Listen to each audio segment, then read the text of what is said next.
আজকে আলোচনার বিষয়বস্তু হলো লেবু গাছ। কি করে এই লেবুগুলোকে গাছে সেট করা যায়, আর লেবু গাছে ফুল না আসলে কি ধরনের খাবার দেওয়া উচিত, আর আমি কিভাবে পরিচর্যা করেছি সেটাই শেয়ার করব। মার্চ মাস থেকেই সমস্ত লেবু গাছে ফুল আসতে শুরু করে, আর এই মার্চের এন্ডের দিকে প্রায় মোটামুটি সব গাছেই লেবু সেট হয়ে যায়।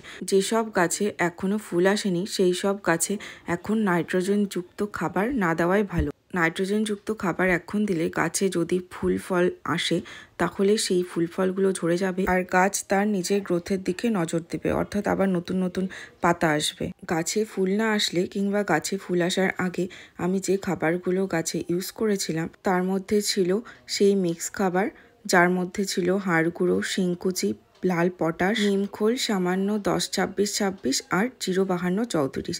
এটা আমি মাটিতে গাছের গোড়ায় অ্যাপ্লাই করেছিলাম। তার সাথে ফুল আসার আগে গাছের পাতায় যে খাবারটা স্প্রে করেছিলাম সেটা হলো 0050।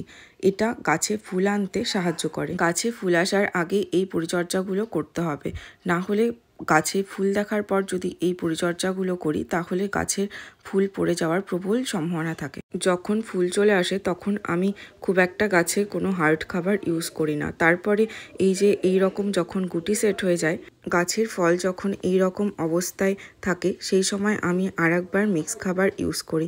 সেই মিক্স খাবারের মধ্যে দিয়েছি নিমখোল, 1 চামচ পটাশ আর সুপারফসফেটের পরিবর্তে হাড় গুঁড়ো ইউজ করা যেতে পারে, আর 10-26-26। আর এর সাথে নিয়েছি একটা মাইক্রোনিউট্রিয়েন্ট। এই মাইক্রোনিউট্রিয়েন্টের মধ্যে আছে zinc, boron, manganese, molybdenum, iron, copper. অর্থাৎ যে মাইক্রোনিউট্রিয়েন্টে এখন বোরন, জিঙ্ক এইসব থাকবে সেই সব মাইক্রোনিউট্রিয়েন্ট ইউজ করা উচিত, তাহলে গাছের ফুল ঝরা বা ফুল সেটটা খুব ভালোভাবে হবে। সাথে গাছের গোড়াটা অবশ্যই পরিষ্কার রাখতে হবে, আবার গাছে অতিরিক্ত জল বা কম জল সেটাও যেন না হয় সেটাও খেয়াল রাখতে হবে। আর এই মিশ্রণগুলোকে আমি খুব ভালোভাবে মিশিয়ে 3 গ্রাম মতো গাছের গোড়ায় আমি দিয়ে দিচ্ছি। আর এই খাবারটা গাছের গোড়ায় দেওয়ার আগে আমি গাছের গোড়াটা পরিষ্কার করে নিয়েছি, আর গাছেও একটু জল দিয়ে দিয়েছিলাম। আর যেহেতু এখন রোদের পরিমাণটা খুব বেশি, তো আমি এই জন্য ভার্মি কম্পোস্ট গাছে অনেকটা মালচিং করে দিচ্ছি। এখন রোদের পরিমাণ এতটাই বেশি, এই সময় গাছে আমি একবার হলেও দিনে জল স্প্রে করে দিই, শুধুমাত্র নর্মাল জল স্প্রে। এটাও গাছের ফলকে সেট করতে সাহায্য করে।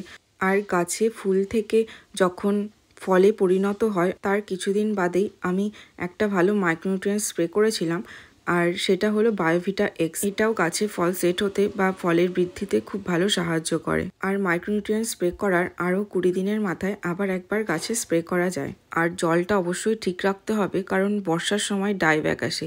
এই গাছটাতেও এই দুটো ডালে ডাইব্যাক এসেছিল। এই যে দেখতে পাচ্ছেন দুটো ডালই আমি কেটে দিয়েছিলাম, আর এই নতুন ডাল নতুনভাবে এসেই আবার এত সুন্দর ফল এসছে। তাই জলটা অবশ্যই বুঝে দিতে হবে। আর এই রকম ডাইব্যাক আসলে ডাইব্যাকের একটু নিচ থেকে ডালটাকে কেটে দিতে হবে, আর অবশ্যই সেই জায়গাটায় মোটা করে ফাঙ্গিসাইডের প্রলেপ লাগাতে হবে।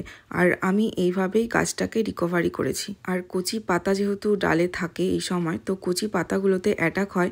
দেখছেন এই পাতাগুলো কিছুটা খেয়ে নিয়েছে পোকায়। আর এটা যেহেতু ফল গাছ, আমি এখানে জৈব ওষুধই স্প্রে করার চেষ্টা করি।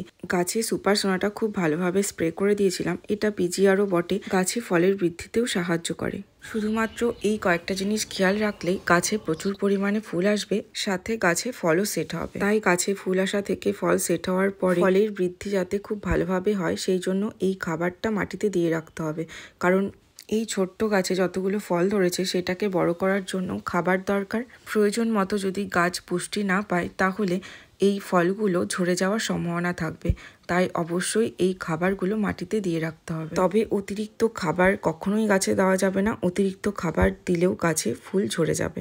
এই সাধারণ কয়েকটা পরিচর্যা করেই আমি গাছে বেশ ভালোভাবেই ফল পেয়েছি। আপনাদের ভিডিওটা কেমন লাগলো অবশ্যই জানাবেন। ভিডিওটা দেখার জন্য আপনাদেরকে অসংখ্য ধন্যবাদ।